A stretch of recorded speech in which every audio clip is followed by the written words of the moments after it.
جناب علی زاہد صاحب، رانا لیاقت صاحب، خرم اقبال ورک صاحب اور میرے پسرور تحصیل کے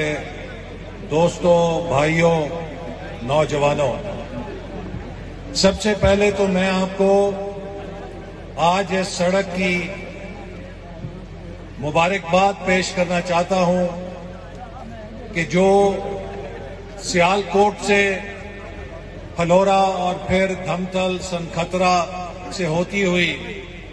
کرتارپور تک جائے گی۔ یہ سڑک ان دونوں ضلعوں کے درمیان رابطے کا کام بھی دے گی، دیہی علاقوں میں ترقی کا ذریعہ بھی بنے گی اور اس علاقے کے لیے ایک مضبوط دفاعی سڑک کا بھی کام دے گی۔ میں آپ کو یہ بھی بتانا چاہتا ہوں کہ 2018 میں مسلم لیگ نون کی حکومت نے 5 مئی کو سیالکوٹ پسرور سڑک کی سنگ بنیاد بھی رکھ دی تھی اور اس وقت وزیر اعظم شاہد خاقان عباسی نے اس سڑک کی گراؤنڈ بریکنگ کی تھی اور یہ سڑک بھی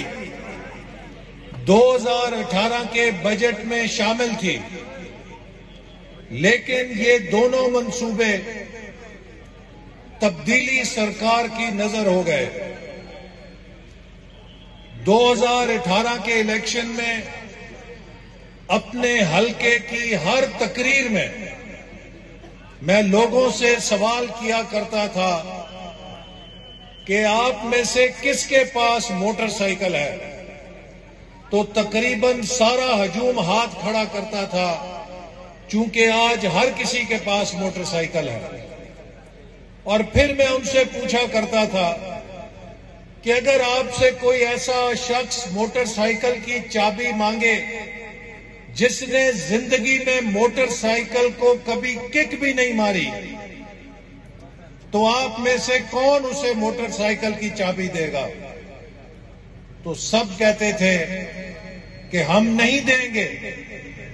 میں ان سے پوچھتا تھا کہ اگر موٹر سائیکل کی چابی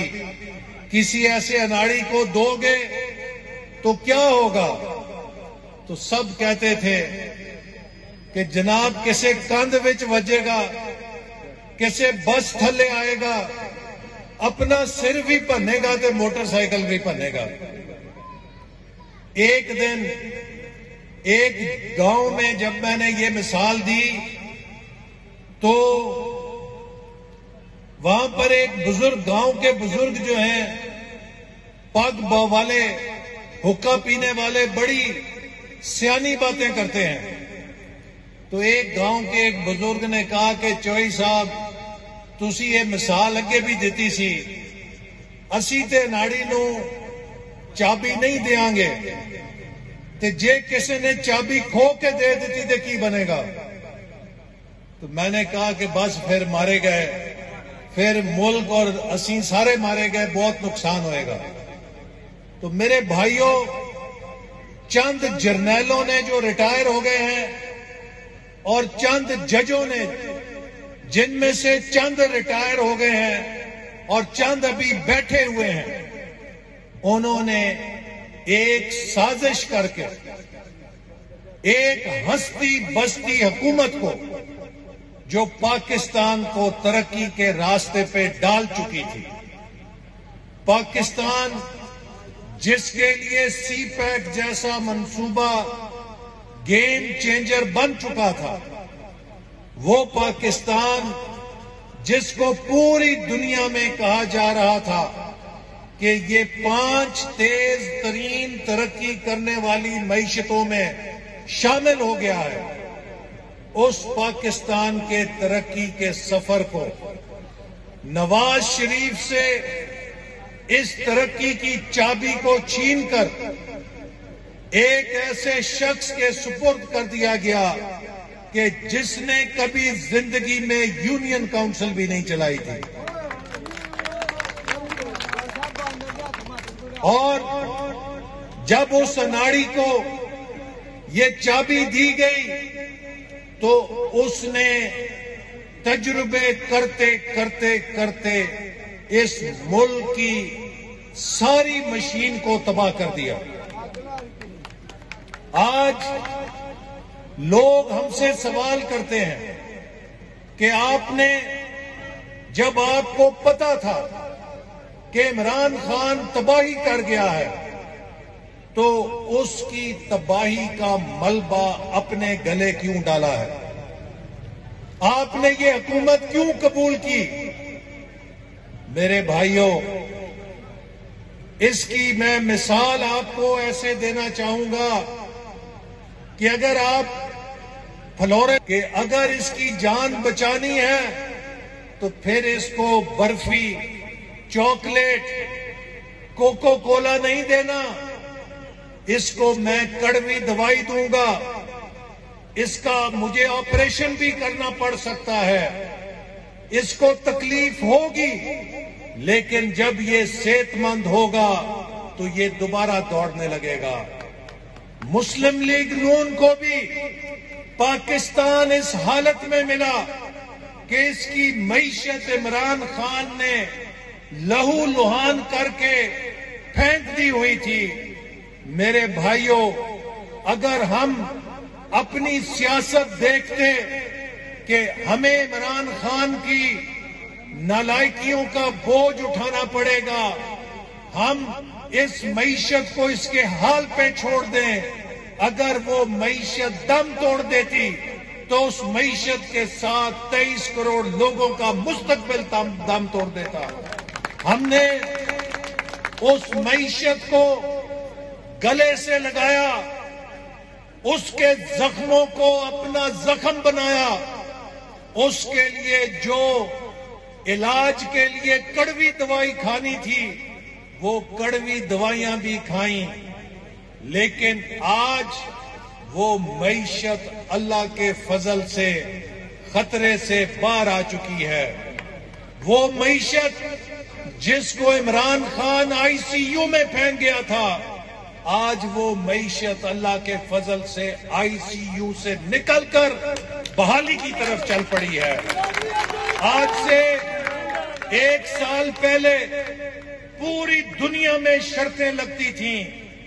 عمران خان کی اپنی پارٹی شرطیں لگاتی تھی کہ 4 ہفتے نہیں تو 6 ہفتوں میں پاکستان دیوالیہ ہو جائے گا۔ آج